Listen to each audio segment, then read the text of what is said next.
Okay. Fine, guys. So the algorithm that we were discussing, we have already discussed the algorithm, but we had not named it, right? We had not known its name. So it is known as Ford-Fulkerson algorithm. Okay, Ford-Fulkerson algorithm that we have already discussed. So what we are not going it into details, how we are making the residual graph, then there should be parts of it. How do we make the residual graph? So we say we have the algorithm having a graph, the source and the sink, source and the target. And how do we initialize? We initialize it by making flow equal to 0 for all the edges. That's what we had seen, right? So the capacity is given to us in the graph, and we assume that there is no flow initially. And you have known that we initialize our residual graph also.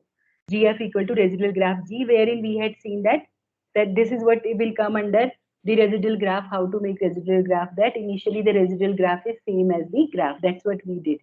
And then what we do every time in every iteration, we see if there is a simple path that exists from source to the sink in the residual graph. While a simple path exists from S to T in GF, then what we do? Then we do send as much flow along the path as possible. So there are ways to find out what is the maximum flow that we can send in that path. That's what we have seen, no? The minimum capacity link that only we can send. So that is what is the meaning, send as much flow along the path as possible. Once you are done with it, right, we are still in the while loop. We make, continue making the residual graph. We make GF is equal to residual graph G.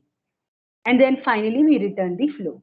So flow will increase, right? So GF equal to residual graph G, what is the meaning? So all those things will come up here, that wherever you have added the flow, you will reverse the flow, and then you will see that if the capacity is remaining that much, that path you will add with the capacity, all those things will come under the residual graph. Okay, so here what is important is you need to find a simple path in GF. Okay, and you know what is the meaning of simple path, that you are not repeating any of the vertex. No vertices will be repeating. Okay, so is it correct? Yes, it is correct. You can go through the definition. How do you have to prove that it is correct? Does the function terminate? We have seen by the example that it is correct. You can go through all this. Okay, and the function terminates, and we also know that when it terminates, is it the maximum flow? We are asking the question. Yes, it is the maximum flow, that we can prove by the contradiction, that yes, when it terminates, it is the maximum flow. I am not going through this. It is here. You can go through this, whether it is the maximum flow or not. We have done it using the examples. Okay, we talk about the runtime of Ford-Fulkerson algorithm. Okay, so runtime is mainly created by this making the residual graph. So how much time does it take to make the residual graph? And then there is a while loop. Okay, so you are first initializing the residual graph. Okay, and after that, in every iteration, you are making the residual graph. So the most of the time is spent in making the residual graph, and then there is a loop. So the thing is, how much time we are going to execute the loop, and how much time does it going to take for making the residual graph. Now, if you see the residual graph, so at the max, whenever you are making a residual graph, you are traversing the whole graph, and corresponding to each edge, you are at the max adding two edges, right? So whenever there is an edge in the graph that is having a flow, what you do is at the max you add two edges, right? One edge, how much is the remaining capacity? Another edge when you uh, when you reverse the edge, right? That is what we do. So we traverse the graph and we add at most two edges for the original edge, right? So we can count it as OV plus E. So now can we simplify this expression?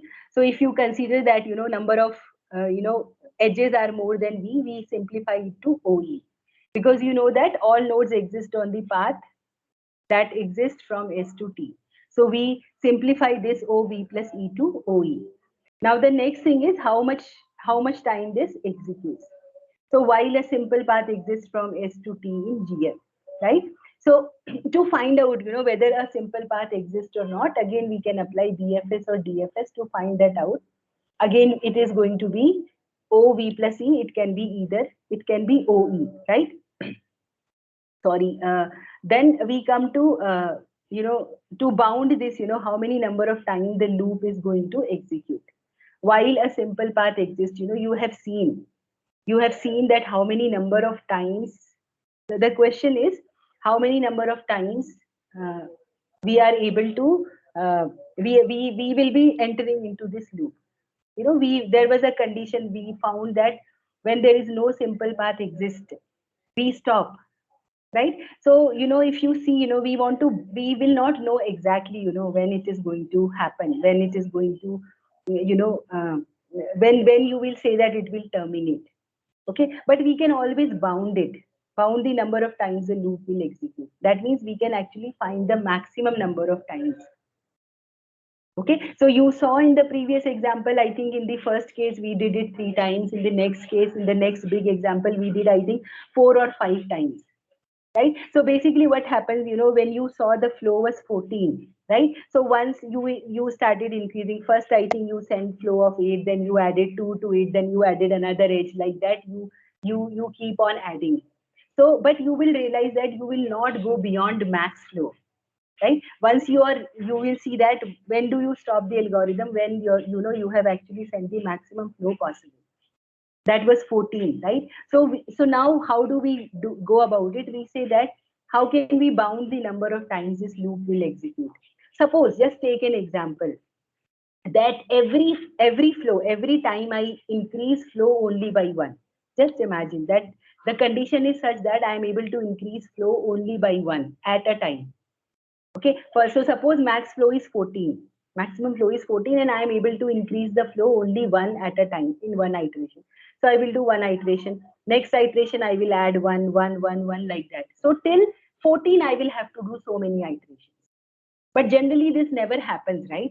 Because we will not increase flow only by 1. Generally, the network will not be such that we are increasing flow by 1. But we can bound it, we cannot go beyond the maximum flow. Okay, so how many number of times this loop can be the maximum number of times? The situation will be when we are increasing the flow only by 1. So maximum flow. Okay, so suppose it was 14, so 14 multiplied by how much it takes for making this residual graph. So that is how we can bound it. So that is the max flow. So that means it increases every iteration, and because it is integer capacity, so we say that we are increasing the integer. Okay, so to find out the overall runtime, we can say that it is O maximum flow cross E. Why this E? This E is, we are saying that to make the residual graph. Okay, you can use BFS, DFS to find the path, or then to make the residual graph. You can do all those things. So with BFS, DFS, you got OV plus E. And then we said you simplified that OV plus E to E. And maximum number of times we are going to uh, come to this while loop is max flow. So O max flow cross E. Okay, so the example is given there. So the question is O max flow cross E. Can you construct a graph that could get this running time? Right? I told you. Now suppose this is a graph 100, 100, 100, 100. Fine, good enough, so 200, 200 you are getting, right? The maximum flow is 200, 200 from source, 200 from sink. Simple answer. But we are trying to construct a graph which takes this much of running time. I said that suppose the situation is such that you are able to increase the flow only by 1 at a iteration. Suppose the graph is changed like this. There is an edge, 100, 100, 100, 100, like that. Now, if you work out with Ford-Fulkerson algorithm into this graph, you know how it works. You can try that, in your pen and paper some other time. Okay. So when you do it, how the algorithm works is it comes like this. Initially, you send a flow of 1 because you see it here. Okay, you find a path.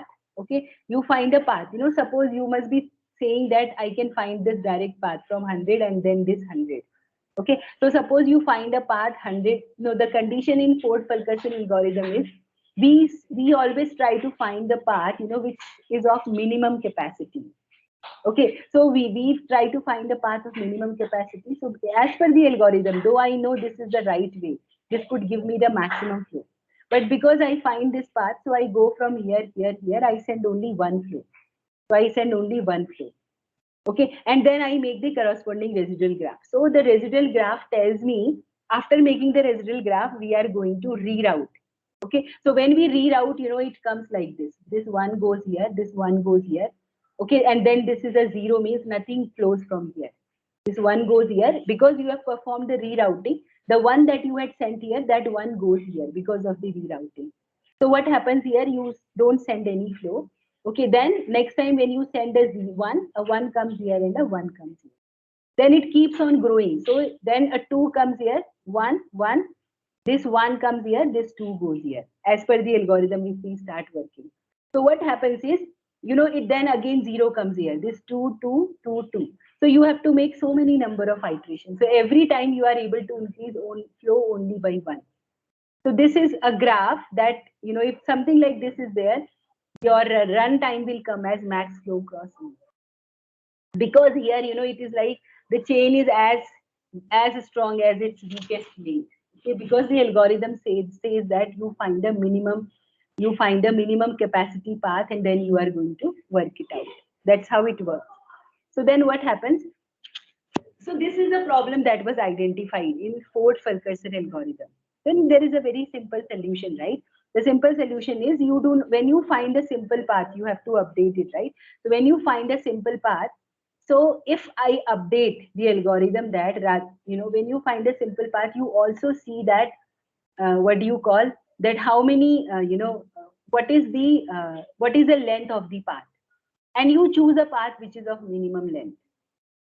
If we could do that, then we can do better, right? So even if I find a simple path, okay, I have various simple paths. This is a minimum capacity path, fine, okay. But if I find a path that has the minimum length, so I have a choice SABT and another choice is SAT, right? So I select this path because that is having the minimum, that is having the lesser length, I can say.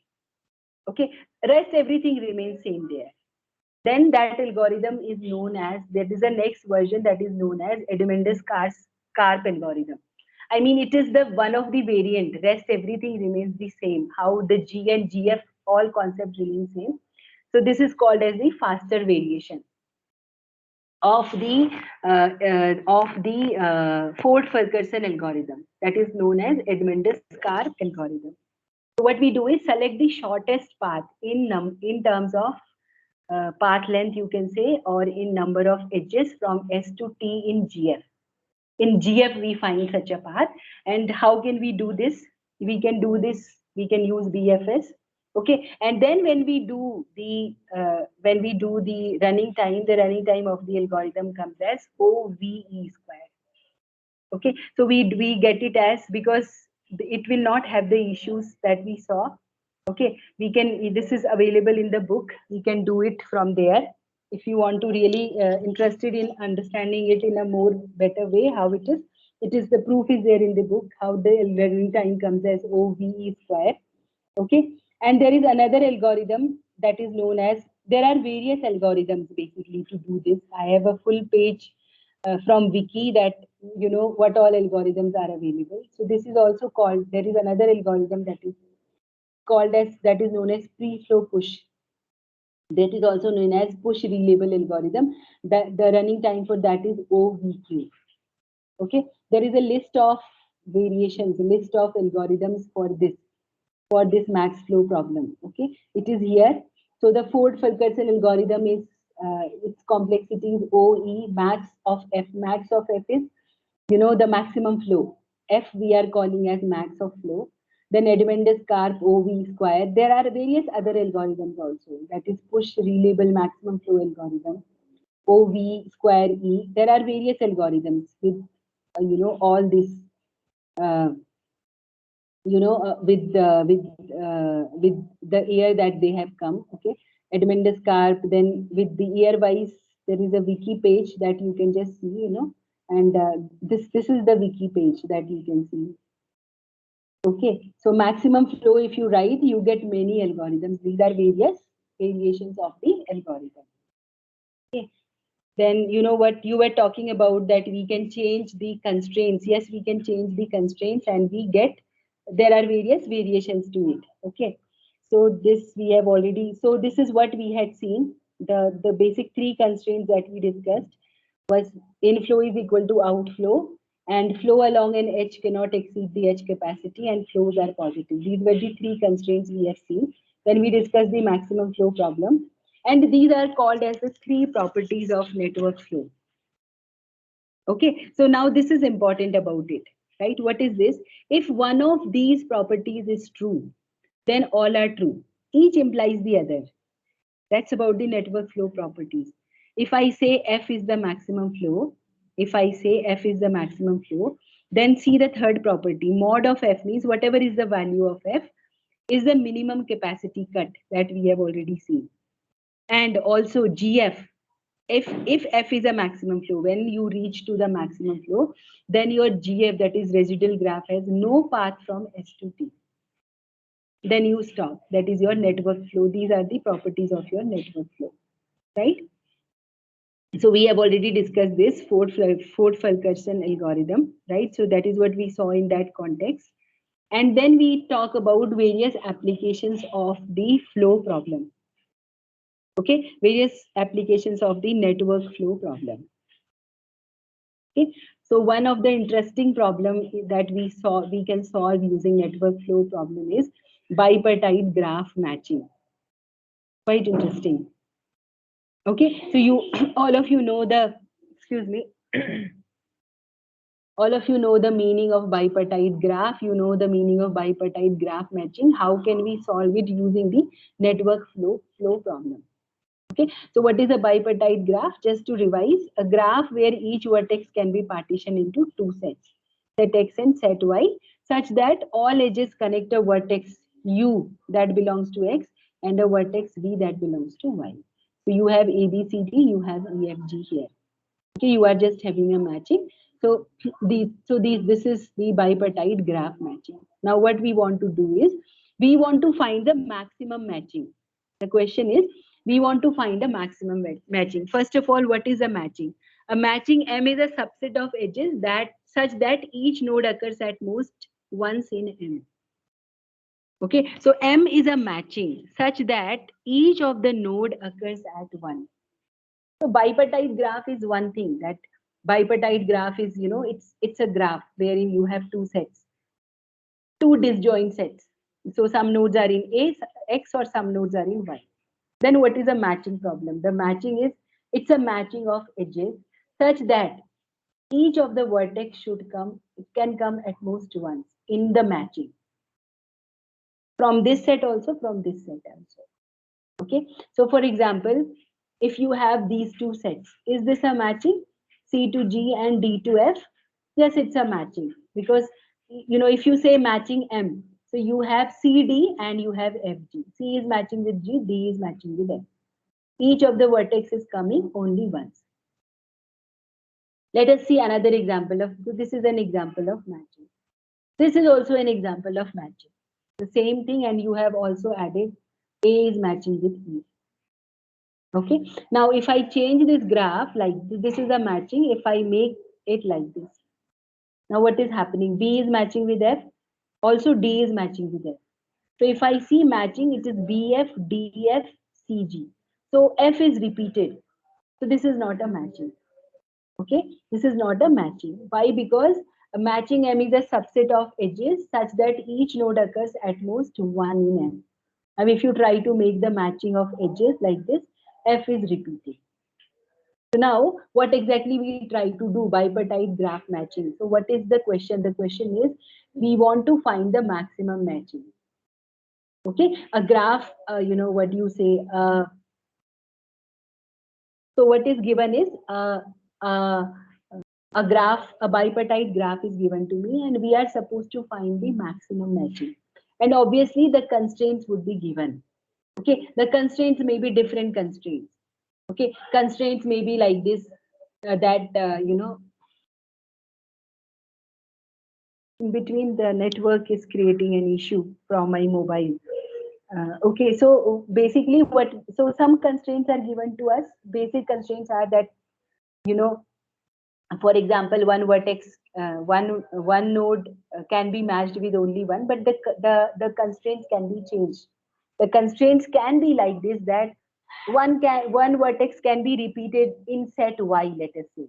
In set Y, one vertex can be repeated, but how many number of times? Two times. In set Y, one of the vertex can be repeated 3 times. Those constraints can be changed. Okay, so we have a bipartite graph. We have been given the constraints, and then the matching can be thought of as pairing of vertices. So here you saw that A to E, C, you have basically done the color coding, C to G, and you have done F to D. And then you are saying that for B, you need a different color, right? So B cannot be connected with F and it is not connected with G. Okay, now the question is, there are some constraints. Okay, then what could be the maximum matching? It's very simple. Now if I ask you a question that X and Y, this is my set X and this is my set Y, and if I ask you that, okay, if I don't ask what could be the exact matching, I'm not asking you what could be the exact matching, but if I ask, okay, how many edges will be there in the matching? If you have been given a matching of M, okay, then how many edges will be there? Or you can say that what is the cardinality of that matching? If M is a set, what is the cardinality of that matching, such that given the constraint is X, one node of X can be connected with one node of Y? What will be the answer?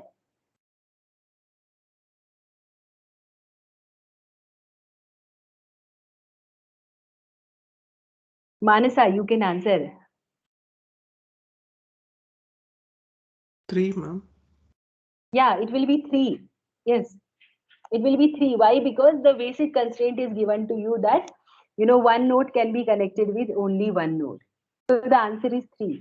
Because you do whatever, because one of the set has only 3. So any matching you do, it cannot go beyond 3. But if I ask what will be the matching, then it's a different case, right? You could connect A to E, or you could connect E to C, then you could connect G to B. So if I only ask about the cardinality, it is going to be 3. Okay, so what is the problem? Okay, so the bipartite, so this is, we know, they know this is a bipartite graph, but the question that we want to deal is, what is a bipartite matching problem? It says that find the largest matching in a bipartite graph. So there will be constraints given in the problem, and based on those constraints, you have to always follow those constraints, right? And you are trying to find the largest matching in the graph. What is the largest matching in the bipartite graph? Okay, so first of all, you need to find out what is the largest matching. Once you have found the largest matching, you can also find out that what exactly is the matching. Okay, so where might this problem come up? So this is a very simple general problem that we in our computer science department always face. Okay, every time there is a subject allocation, there is always a problem that we face, right? Because there are so many classes and the number of teachers are limited. Okay, and you know that if I treat this as, let us say, if I treat here I can say that, okay, this can be the teachers are less than the number of classes. Okay, but it is always possible that a particular teacher can teach, and let us say these are the subjects, not the number of classes. If I call these as subjects and these are teachers, then we know that one teacher can teach more than one subject, right? One teacher F can teach more than one subject, G can teach B also, C also. It's a different kind of problem, right? So whenever you want to do this kind of a matching, okay, so the constraints will change. Now suppose if I have the constraints, now let us say that this is the teachers, for example, these are the teachers and these are the subjects. Okay, such that these teachers can take this subject A, and teacher C are able to teach C, and teacher B and teacher D are able to teach F, and teacher B and teacher C are able to teach G. And you know that, because you have only 3 subjects, so you need actually only 3 teachers, right? That's the simple problem. This is the simple graph. So the problem is very simple. There are 3 subjects, so you actually need 3 teachers, but you have 5 teachers, and each teacher can teach, there is a constraint that B can teach only F and G, B cannot teach E. Similarly, C cannot teach the subject F, and D can teach only F. Okay, so the problem is, what is the largest matching? You know that the largest matching is going to be 3.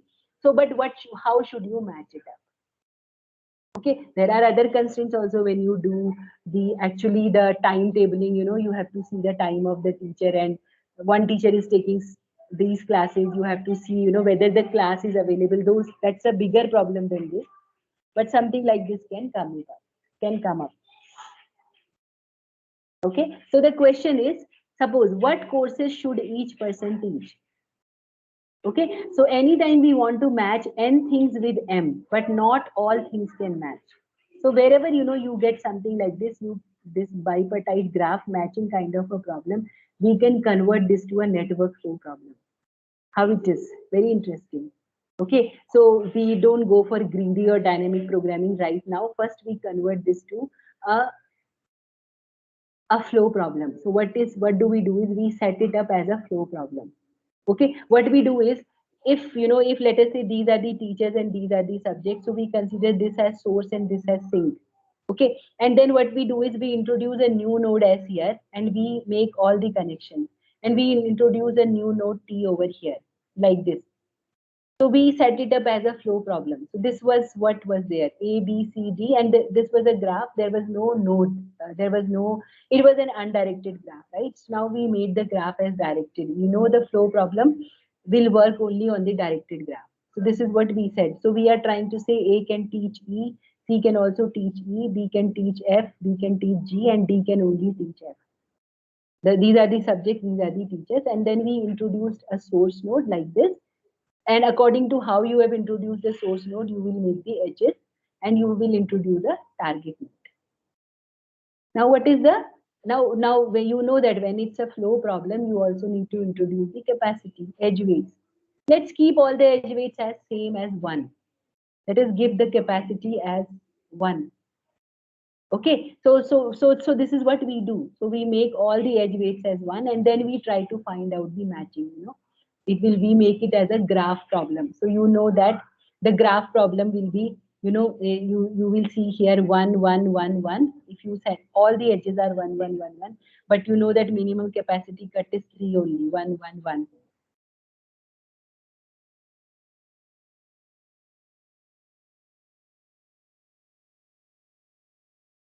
God, in between there is a network issue in my phone, students. That's connected to Wi-Fi only. All right. So you know that the minimum capacity cut is going to be 3 1 1 1, right? So the flow cannot grow more than 3, even though you have 1 2 3 4 here. So when you make it as a flow problem by making it 1, you get it as 3. The maximum flow that you get it as 3.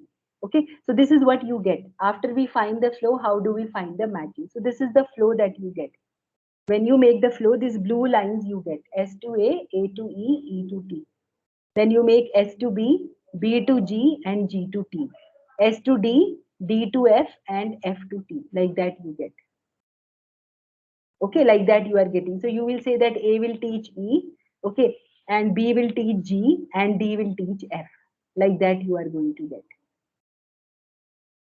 Okay, so you have converted this to a flow problem. So now the question is, after you have found the flow, how do you find the matching? The matching is, you just visit the graph, which is matching with what? So you know A is matching with T, B is matching with G, and D is matching with F. So this is the matching that you have got.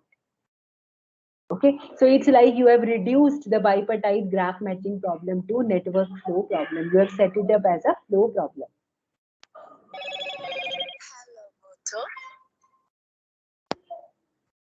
Fine, students. So this is your bipartite graph matching problem. So that is what your bipartite graph matching problem that you have converted to a flow problem. Okay. So yeah. So now you know whether it is correct or not. Yes, we can prove it by assuming that it is not correct, and then we can see it. Okay, you can go through this, students. It is in slides. We also talk about the runtime, and then when you talk about runtime, then it comes as what is the cost to build the flow.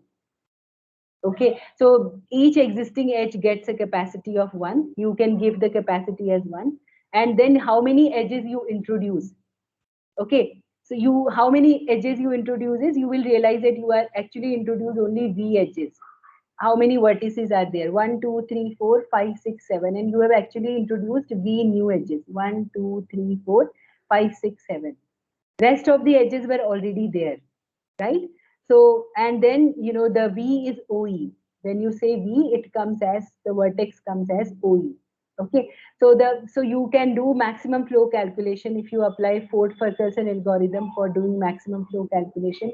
You know the running time is going to be O, max flow cross E.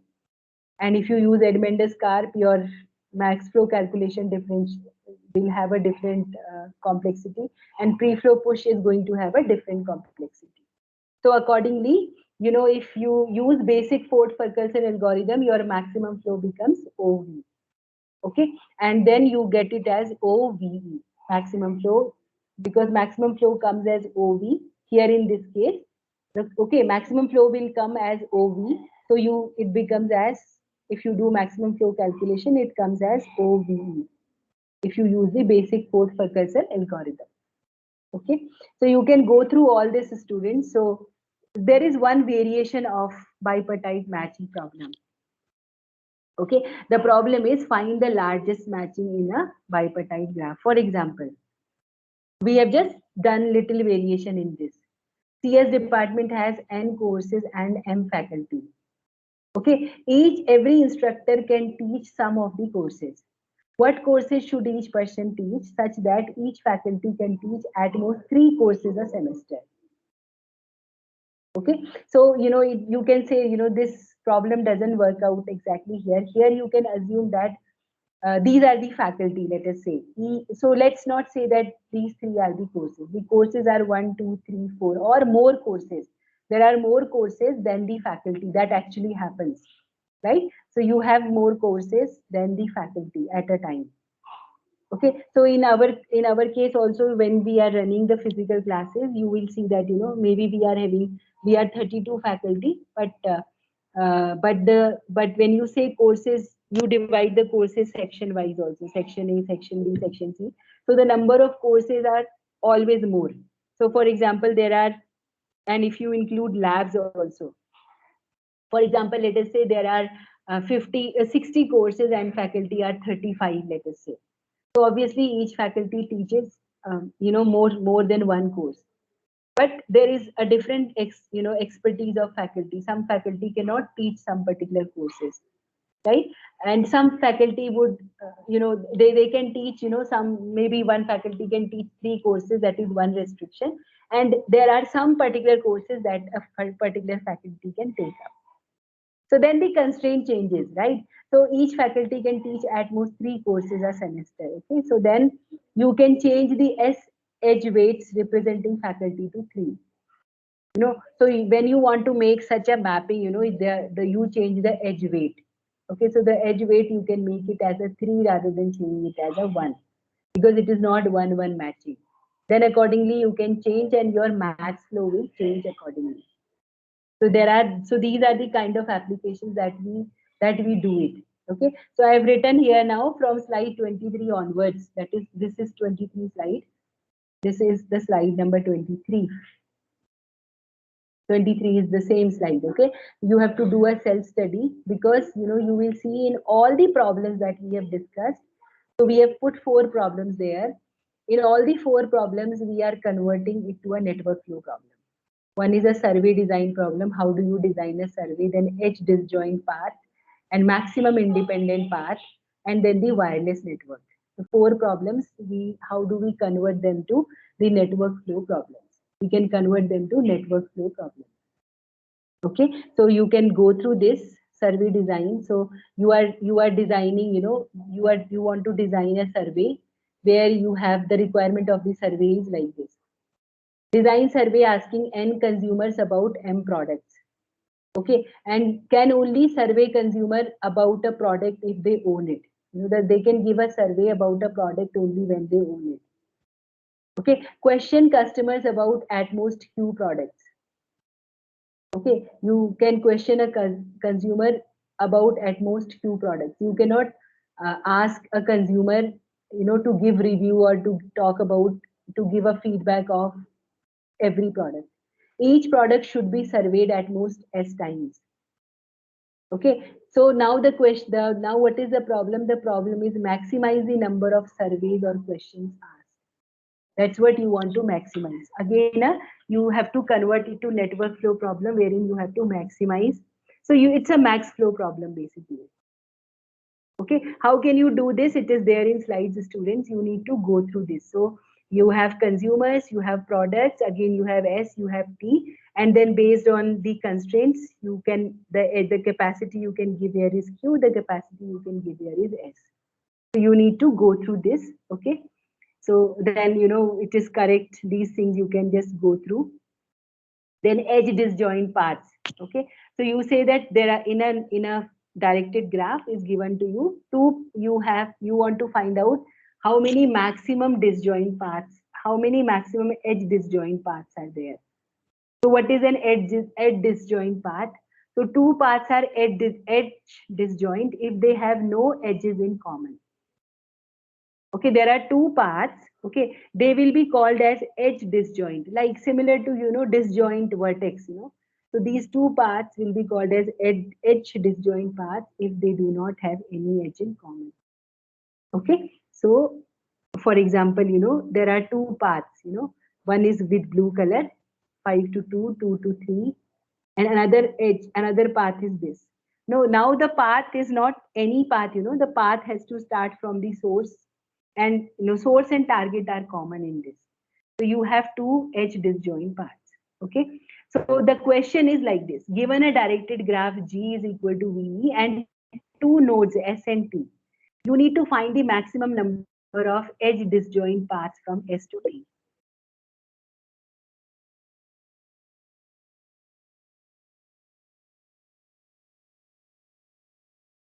In between the network issue, students, so you may not hear me.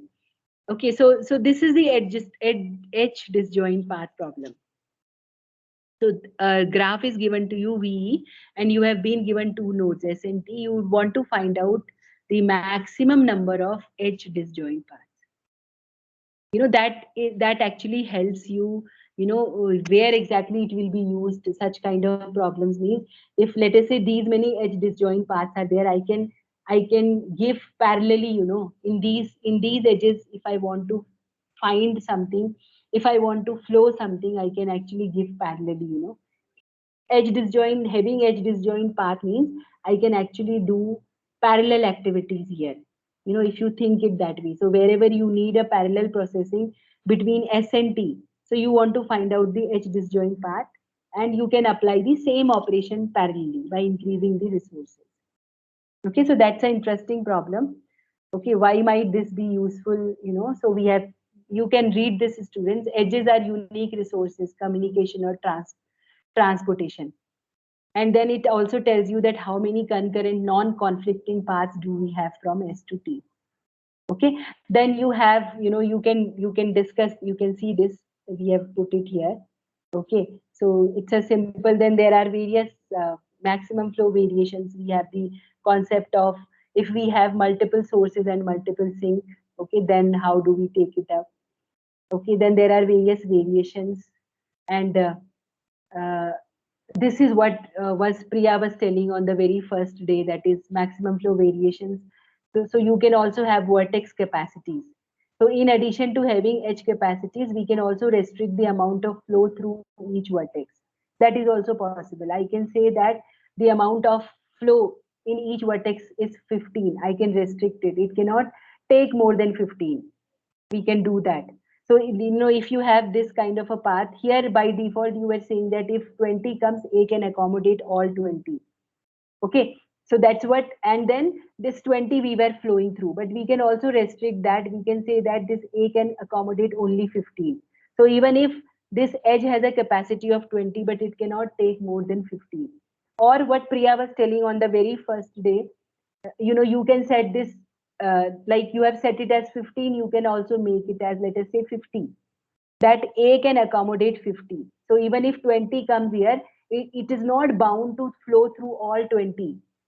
Okay, so that also we can do. So those all are the maximum flow variations. The more constraints you put, the more complicated is your algorithm, but it is possible to do. Okay, but when we discuss something, we need to fix our constraints, because when you fix the constraint, then you are going to then you are going to find a solution based on the constraints. Okay, so here we can always say that we can always restrict the amount of flow through each vertex. So I can say that A can receive 100, but so if there is no restriction, that the balancing restriction is not there in that case, right? So if it can receive, the problem will be it can receive 100, but since, sorry, it has the capacity, A has the capacity of receiving 100, but A can receive only 20 because of the H capacity. Okay, so it will be able to transmit at the max 20, but it is not necessarily that it has to transmit the complete 20. So those are the various variations that we can do. Okay, and then accordingly it will change. It will change. So if you change that, in that case, we had seen the maximum flow. The previous case was 30. Now, if you make the restriction that A can take up only 15, uh, uh, A has the capacity of only 15 and B has the capacity of only 10, then the max flow changes to 20 units. Likewise, it will change. Okay, so there are various variations that you can go through from this, and then there is another problem that we find out, that is called as maximum independent path. So what is an independent path? Two paths are independent if they have no vertices in common. This problem is different than the edge disjoint problem. In the edge disjoint problem, the edges have to be disjoint. But when you talk about maximum independent path, they should not have the common vertices also. So two paths are independent, again from S to T, if they have no vertices in common. Here you can see these are the paths. One is with red color, S to, this red color, one path, and another one is with blue color. Two paths are independent if they have no vertices in common. So the maximum independent path problem is find the maximum number of independent paths. That is the problem. Okay, so that's what, again, you can go through this. Then you have problems that is related to wireless network. Okay, so could the current network, so you want to set up the wireless network, and you have the current network support and different people trying to connect at each of the n most popular locations, one person per location. So you can again convert this problem into wireless network problem into, you want to set up a wireless network, and they have given the restrictions to you. Based on these constraints, you want to set up the wireless network. Okay, so you need to go through these students, and then you have another matching problem. Okay, so I mean, it is related to this only. Okay, so you can do this, and then it is also there as runtime problem. So these are some of the applications of your network flow problem. Okay, so that is your flow applications. So that's what your network flow and flow applications. Okay, so we will talk about, some of, we will basically talk about the NP problems and P problems. We will not start that today. We will do it in coming two classes, tomorrow and day after. Okay, so we will talk about this NP. I will share the slide. I can share the slides today itself if I remember. Okay, so in NP complete problems, we will basically, it's mostly is theory. Okay, but this Hamiltonian cycle, I will not discuss the algorithm. We will just see, what kind of problem class it comes to. So we basically talk about NP complete problems, and so you already know P and NP. We will just uh, revise it, in the sense we will just say that, what is the property that NP complete problems have, and that for making a problem NP complete, it is a NP problem as well as it is a NP hard problem. And then the important part here is, for which I'm taking, one, I am not leaving Wednesday for quizzes, this reduction function. Okay, how we can reduce one problem to other problem. That's important. So when we discuss about this, we will also talk about this one, 3CNF problem. Okay, so we also talk about 3 CNF problem, that how can we convert any problem, how can we reduce any NP complete problem to another NP complete problem. So the theory part again, wherever we will be able to do it in coming 2 classes. This is important here, NP complete and SAT problems. Okay, so we will be doing this, how much ever we are able to do, we'll do it tomorrow, and then probably this 3 SAT, this will come on Wednesday. Okay, so I would like to conduct the quiz on Thursday, students. Anybody has any, I mean, if your complete class has any other suggestion for the quiz time, you can tell me. Okay. So I will be able to wind it up only on Wednesday, students, Wednesday first hour, and then maybe, something. One of the student asked me about the course plan and all, and then another student was telling that, the course plan that I had put it in Teams, he is not able to see it. But I also could not check that, students. What happens is, if you send a message personally, so I read it and then it is gone sometimes. I mean, I forget to answer, then it is very difficult for me to trace what was the message. Okay, but that's why if you put something in the group that we have created, if I am not answering, you can remind me, or somebody else will have the answer for that. Anyways, I will upload, students. I'll try to upload all the lectures, including the lecture that we are going to do. Okay, plus the course plan I will see again, if it is deleted. Yes, Priya, you are saying something? Yes, ma'am. So the textbook is not uploaded in the file sections, no, ma'am. In the syllabus book, there are 3 textbook mentioned. Even you mentioned, right, the course one something. So the first one is of Kenneth Rosen, I guess. So what do we have to follow, ma'am, for NSEM preparation? Okay. For NSEM, we are basically following, we have actually followed both the books. Just for practice, ma'am, like, can you upload the textbooks in the file so that we can check the exercises at least?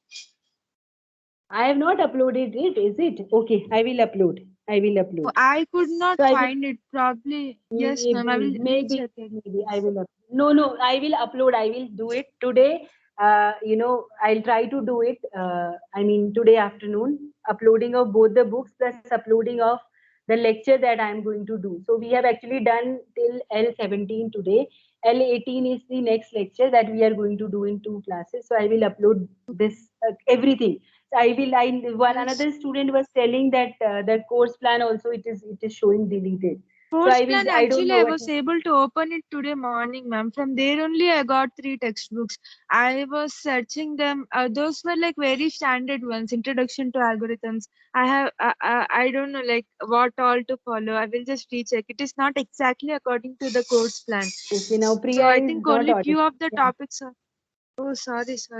Yes. I will do. I will upload. And you will actually get to know that you will be able to map it. The lectures from the book you will be able to map.